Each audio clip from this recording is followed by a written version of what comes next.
नमस्कार, राम राम, बहुत स्वागत आपका। देख रहे हैं आप इंडिया न्यूज हरियाणा। मैं हूं आपके साथ लीचवी रॉय। और कल एक बेहद ही दुखद खबर जिसकी प्राइम कवरेज हम आपको दिखा रहे थे। आपको बता दें, जिंदगी की जंग हार चुका है निर्वैर। कड़ी मुशक्कत के बाद निकाला गया मासूम निर्वैर। सुबह करीब 3:30 पर यहाँ पर उसकी बॉडी निकाली गई, उसका शव निकाला गया। बोरवेल से निकालते ही अस्पताल ले जाया गया था। करीब 18 घंटे तक चला ये रेस्क्यू ऑपरेशन। कल सुबह 6:30 बजे बोरवेल में गिरा था निर्वैर। खेलते खेलते 220 फुट गहरे बोरवेल में जा गिरा था मासूम। बेहद ही दुखद जानकारी इस वक्त निकलकर सामने आ रही है। आपको बता दें कि यह हरियाणा के धनियोड़ा में, अंबाला जिले के धनियोड़ा में 220 फुट गहरे खुले बोरवेल में गिर गया था एक 4 साल का मासूम बच्चा। 4 वर्षीय निर्वैर सिंह को आपको बता दें कि काफी लंबे रेस्क्यू वर्क के बाद जो है बाहर निकालने में टीम को कामयाबी हासिल हुई, लेकिन तब तक बहुत देर हो चुकी थी। करीब 18 से 21 घंटे लंबे रेस्क्यू ऑपरेशन के बाद बाहर निकाला गया निर्वैर, लेकिन हॉस्पिटल में उसे मृत घोषित कर दिया गया। बच्चा खेत में खेलते समय बोरवेल के पास की गीली मिट्टी धंसने से उसमें गिर गया था, पैर फिसल गया था। एनडीआरएफ, एसडीआरएफ, सेना ने संयुक्त अभियान यहाँ पर चलाया। 18 से 21 घंटे की यहाँ पर रेस्क्यू ऑपरेशन चली और सभी टीमें यहाँ पर मौजूद थी। सेना यहाँ पर मौजूद थी और पानी भरा हुआ था बोरवेल में, जिसकी वजह से यहाँ पर रेस्क्यू ऑपरेशन करने में काफ़ी चैलेंजेस आ रहे थे, काफ़ी ज़्यादा चुनौतियों का सामना करना पड़ रहा था और कई सारे विकल्प यहाँ पर निकाले जा रहे थे कि कैसे 4 साल के इस मासूम बच्चे को बाहर निकाला जाए। सभी टीमें यहाँ पर मौजूद थी। ये जो 4 साल का मासूम निर्वैर है, ये अपने पापा के साथ, अपने चाचा के साथ और अपने चचेरे भाई के साथ सुबह खेत में घूमने गया था। खेलते खेलते यहाँ पर उसका पैर फिसला। वो 220 फुट ट्यूबवेल के खुले बोरवेल में जाकर गिरा, और जिस पर कोई बैरिकेडिंग नहीं थी, जिसमें कोई कवर नहीं था। और वहाँ पर 4 साल का ये बच्चा जो है बोरवेल में जा गिरता है, जिसके बाद क्योंकि आसपास लोग थे, क्योंकि आसपास चाचा और उसके जो पिता हैं वो थे, तो अचानक ही जो है यहाँ पर गांव के प्रमुख को भी इन्फॉर्म कर दिया गया। प्रशासनिक टीमें भी यहां पर पहुंची। इसके अलावा सेना को भी बुलाया गया। एनडीआरएफ, एसडीआरएफ की टीम यहां पर पहुंची, पुलिस की टीम यहां पर पहुंची। हम लगातार आपको वो तस्वीरें दिखा रहे थे।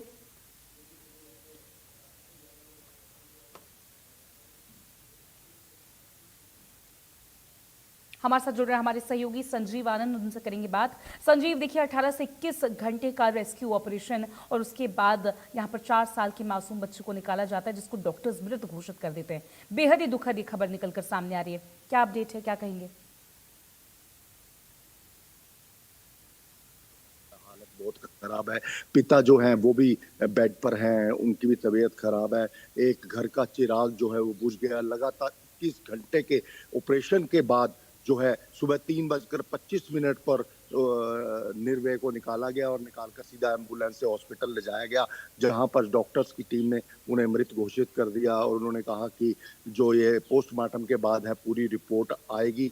एनडीआरएफ की टीम, प्रशासन ने सुबह से लेकर शाम तक, रात तक, पूरी रात को लाइटिंग की व्यवस्था की, सभी व्यवस्था की, लेकिन सब कुछ बेकार गया क्योंकि वो जो निकाला गया तो मृत जो था वो उसको ले जाया गया एम्बुलेंस के जरिए और हॉस्पिटल में भी उसको पोस्टमार्टम के लिए आगे कर दिया गया है। पूरे गांव में सन्नाटा है, पूरा गांव जो है शोक में है और बच्चे की दर्दनाक मौत जो है, जिसका वाकया आपने पहले बता ही दिया है कि सुबह 6:30 बजे वो अपने दादा के लिए खाना लेकर आया अपने पिता के साथ, चाचा के साथ, और उसका पैर फिसला और 220 फुट गहरे खड्डे में वो गिर गया और वो खड्डा जो था ऊपर से बंद भी नहीं किया हुआ था, जिसका नुकसान पूरे परिवार को भुगतना पड़ रहा है। 12 साल बाद कहते कि वो लड़का हुआ था और निर्वैर सिंह की कल जो है सुबह 3:25 पर उनको मृत निकाला गया। संजीव, देखिए अपनी चाचा, अपने चचेरे भाई और पिता के साथ वो घूमने गया था और मासूम बच्चा था, छोटा बच्चा था, खेत में ऐसे खुशी से जो है घूमने गया और वहाँ पर खेलते खेलते उसका पैर फिसला और उसके बाद जितना बड़ा ये रेस्क्यू ऑपरेशन पूरा चला, इंडिया न्यूज़ हरियाणा ने कंप्लीटली उसकी कवरेज दिखाई है। एक एक डिटेल हम रेस्क्यू ऑपरेशन की बता रहे थे। कैमरा अंदर डाला गया था, लोकेशन, कितनी गहराई पर बच्चा अटका है, सभी चीजें दिखाई गई। सबसे बड़ा चैलेंज क्या आया, क्यों नहीं हो पाया वक्त पर रेस्क्यू?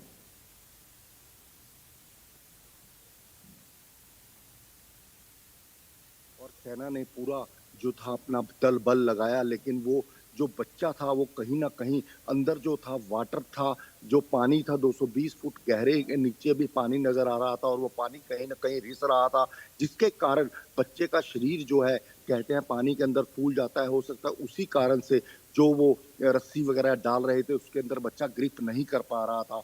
तो बाद में फिर इन्होंने पाइप्स वगैरह लगाए, पाइप्स के लिए भी टेक्नीक लगाई, कई टेक्नीकें लगाई गई और बाद में अंतिम जो टेक्नीक थी वो भी पाइप को वेल्ड करके वैक्यूम बनाकर शायद निकाली गई है, उसी से बच्चे को दोबारा निकाला गया और काफ़ी सुबह से मशक्कत करने के बाद सुबह 3:25 पर बच्चा निकाला। अगर बात करें प्रशासन की, एनडीआरएफ की टीम की और जो सेना की, उन्होंने अपना पूरा जो भी टेक्नीक उनकी थी, क्योंकि जो बोरवेल था वो जो बोर के लोग होते हैं उन्होंने भी सुबह वो उनको भी बुलाया गया, लेकिन उन्होंने साफ तौर पर बोला कि बोर के अंदर अगर वो बोर करेंगे तो बच्चे को चोट लगने का जो है वो रहता है, तो उसी ढंग से उन्होंने निकाला, उसी ढंग से उन्होंने टेक्नीक लगाई ताकि बच्चे को भी अंदर किसी तरह की कोई वो ना हो, उसी को लेकर उन्होंने अपनी टेक्निक्स निकाली और उसके बाद जो है लास्ट में अंतिम टेक्निक जो थी वो पाइप्स के जरिए दोबारा वैक्यूम वगैरह से जरिए उनको निकाला गया। और संजीव देखिए, सबसे दुखद बात ये है, जो ये सवाल करना भी काफ़ी मुश्किल है कि वो 4 साल का मासूम बच्चा जब बोरवेल में गिरा होगा, उसने अंदर कितना सर्वाइव किया होगा, उसके लिए अंदर भी कितना मुश्किल रहा होगा, कितनी देर तक, जब तक वो जीवित रहा होगा, उसने कितनी जद्दोजहद वहाँ पे की होगी। उसको 4 साल का बच्चा, उसको क्या पता कि वहाँ पर ऊपर रेस्क्यू ऑपरेशन चल रहा है, उसको कैसे बचाया जाएगा, उसको मालूम भी नहीं होगा कि क्या किसी को पता है कि वो यहाँ पर फंस गया है। और कहीं ना कहीं देखिए, बच्चे से कम्युनिकेट करने की कोशिश की जा रही थी, जैसे कि आपने कहा कि बच्चा रिएक्ट नहीं कर पा रहा था। यहाँ पर एक विकल्प भी तो ये सोचा जा रहा था ना कि एक अलग सा एक वे बनाकर जो है पानी को निकालने के बाद जो है बच्चे तक पहुंच बनाई जाए। ये सब नहीं हो पाया।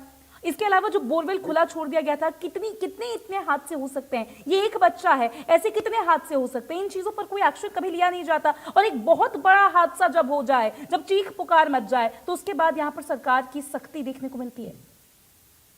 देखिए, इसमें कहीं न कहीं नाकामयाबी झूठ कहेंगे सबसे बड़ी बात है, जिनके खेत है उनकी भी नाकामयाबी है, क्योंकि उनका अपना ही बच्चा गिरा है और इस तरह से खेत में जब भी बोरवेल हो उसको ढक्कन लगा देना चाहिए। सिर्फ ₹200 का ढक्कन आता है, उसको लोहे के ढक्कन से बंद करना चाहिए और यही कारण हुआ निर्वेद की मौत का कि जो उन्होंने ढक्कन नहीं लगा रखी थी। कल उनके दादा से बात हुई, उन्होंने रो-रो कर बताया कि कोई बोरी थी शायद, बोरी को हटाया गया था और उससे ही बच्चा उसके बाद स्लिप करके गिरा। तो ये भी एक बहुत बड़ी वो हो सकती है और प्रशासन को इसके लिए कोई ना कोई रूल एंड रेगुलेशन लगाने चाहिए ताकि कोई भी इस तरह के खड्डे जो है वो ना छोड़े और इस तरह के हादसे जो है वो ना हो। और बाकी रही बोरवेल की बात, देखिए डीसी ने साफ तौर पर बोला कि पहले एनडीआरएफ की टीमें पूरी तरह से जो है मशक्कत कर रही है। बाद में उन्होंने जो बोरवेल मशीन है उसको बुलाने के लिए भी कहा, लेकिन वो कार्य उन्होंने नहीं किया और उन्होंने एनडीआरएफ की टीमें और सेना पर भरोसा कर कर उसी तरह से जो टेक्निक थी उसी के जरिए बच्चे को निकालने की मशक्कत की।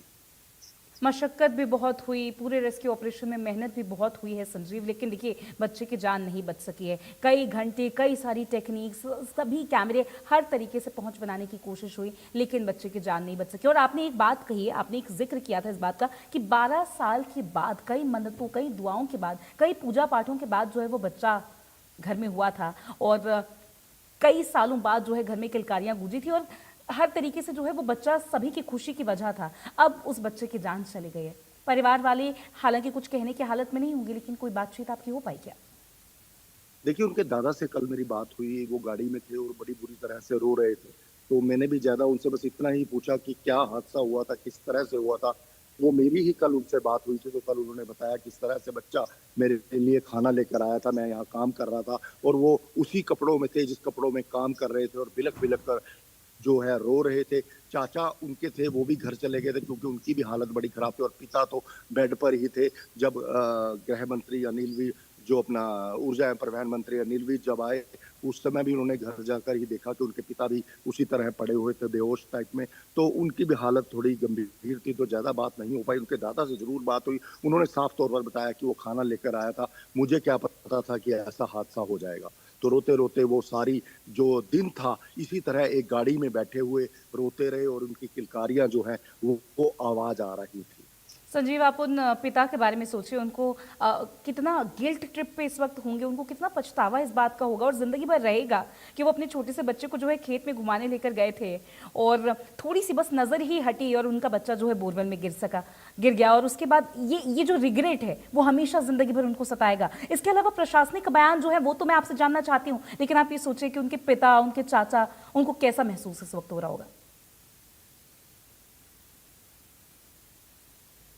एक गांव होता है, गांव में सभी लोग इकट्ठे होते हैं, पूरे गांव में ही सन्नाटा छा गया और कल से ही पूरा गांव प्रशासन की और जितने भी लोग थे, मीडिया के लोग थे, गांव के लोग थे, बाहर से लोग आए थे, उनकी सेवा में भी जुटा होता। गुरुद्वारा से लंगर भी आया, प्रसाद भी आया, सब जो है सुबह से शाम को चाय भी, पानी भी, सारे अरेंजमेंट गांव वालों ने किए। लेकिन जब किसी के गांव का बच्चा चला जाता है तो पूरे गांव में इस तरह से सन्नाटा छा गया और पूरा गांव जो है गमहीन हो गया। ठीक है संजीव, बहुत शुक्रिया आपका तमाम जानकारी और इस पूरी बातचीत के लिए। शासन ने हमारी पूरी सपोर्ट करी है जी, गांव वासियों ने और पुलिस ने, आर्मी ने तो हमारी पूरी हेल्प करी है जी। गांव वासियों ने पूरा सहयोग दिया है जी और इसमें हमें सफलता भी मिली है। हमने बच्चा बाहर भी आ गया, ठीक है जी। अभी अंदर गई है मेडिकल टीम लेके बच्चे को, तो देखो क्या होता है जी, ठीक है। अभी कोशिश चल रही है पूरी, अभी कहना कुछ भी मुश्किल है जी। सर गहराई ज़्यादा थी, 220-250-250 फुट एरिए पे रुका हुआ था बच्चा नीचे, तो कई बार कोशिश करी पर नाकामी मिली जी, कोई सफलता नहीं मिली। फिर कोई पंजाब से एक लड़का बुलाया जी, उसने थोड़ी हेल्प करी टीम के साथ मिलके, तो दोनों ने मिलके साथ में हेल्प करी तो हमें रिजल्ट मिला इस चीज़ का। स्थिति खराब है जी, वो बार बार हमें पूछ रहे हैं, हम उनको दिलासा दे रहे हैं जी कि आ गया जी, आधे घंटे में निकल रहा है। पर अभी उन्होंने कंफर्म कर दिया कि हम हॉस्पिटल जा रहे हैं बच्चे को लेके, तो अभी थोड़े शांत है परिवार। वैसे परेशानी तो चली रही है, आपको पता जी। हाँ जी, 10-12 साल बाद बड़ी मुश्किल से दिया था परमात्मा ने, ठीक है। आज इसके साथ इतना बड़ा हादसा हो गया जी। जैसे ही रेस्क्यू बच्चे को वहाँ से निकाला, आपने वहीं पे एग्जामिनेशन उसका शुरू कर दिया था। वहीं से उसको बचाने के लगातार जो भी प्रयास थे वो किए जा रहे थे, लेकिन जैसे आके हमने यहाँ पे ECG किया तो फ्लैट लाइन्स हुई, तो ब्रॉड डेथ था वो यहाँ पे। तो उसके बाद में अभी जो बच्चे की बॉडी है उसको मोर्चरी शिफ्ट कर गया है आगे की प्रक्रिया के लिए। देखिए, जो इस तरह के जो कारण है वो पोस्टमार्टम रिपोर्ट के बाद ही सही तरीके से पता लग सकता है, ऐसे मायने में कुछ नहीं कहा जा सकता। देखिए, इसकी एक प्रक्रिया होती है, कुछ पेपर्स फॉलो कंप्लीट करने होते हैं, उसके बाद ही ये प्रक्रिया होती है। तो जैसे ही वो सारी प्रक्रिया पूरी हो जाएगी डिपार्टमेंट्स की तरफ से, तो वो सुबह कर दिया जाएगा। पूरे ऑपरेशन के दौरान सबसे पहले यह था कि हमें सुबह 6 बजे का ये इंसिडेंट था, 10:30 बजे 11 बजे हम यहाँ पे आ गए हैं और उस टाइम से लगातार ये ऑपरेशन चल रहा है। हमने पूरा दिन यहाँ पे मतलब बच्चे को निकालने के लिए अपना पूरी कोशिश की है और पूरे टाइम में हमने क्या कि शुरू में बच्चा जो था एक मतलब उसमें बोरवेल में था और पूरा जितना स्पेस था वो मतलब बड़ी मुश्किल से बच्चा बीच में फंसा हुआ था, वो बॉटम में भी नहीं था, पानी उसमें भरा हुआ था और उसकी वजह से बच्चा धीरे धीरे नीचे सिंक कर रहा था। तो दिक्कतें आ रही थी कि हम उसको रोप से नहीं निकाल पा रहे थे, पैरेलल डिगिंग का ऑप्शन नहीं था, वाटर लेवल बहुत ऊंचा है। नहीं, वो मतलब कई टाइप के चैलेंज थे, वो तो सब क्या बोलते हैं, कुछ तो ये भी था कि अब बैड लक कह सकते हैं एक आध बार तो कुछ कभी क्योंकि डेप्थ इतनी ज़्यादा है, क्योंकि रोप के भरोसे हम थे तो रोप बीच में कई बार उलझ जाती है तो हमें फिर से दोबारा शुरू करना पड़ता है। तीसरा, इसके बीच में जैसे गैप्स आते हैं तो उसके अंदर बीच में कई बार हमारे टूल्स अटक गए तो थोड़ा सा वो तंग करते हैं। उसके अलावा पानी है लगातार चल रहा है वहाँ पे, तो थोड़ा सा उसकी वजह से विजिबिलिटी की भी समस्या थी, इतने हमें थोड़ा वेट करना पड़ रहा था क्योंकि अगर कुछ भी कर रहे थे थोड़ा सा चीज़ें मतलब रेत आ रही थी बीच में, फिर हमें थोड़ा वेट करना पड़ रहा था उसको सेटल डाउन होने के लिए, तो उसके बाद हम बाद में कर रहे थे। लगभग 18-19 घंटे चले। देखिए, शुरू से जब से हमने ऑपरेशन शुरू किया है हमने ऐसे लाइफ के साइन तो नहीं देखे हैं, लेकिन आपको पूरी तरह इस बारे में प्रशासन ही जानकारी दे पाएगा, आप उनसे कॉन्टैक्ट करें।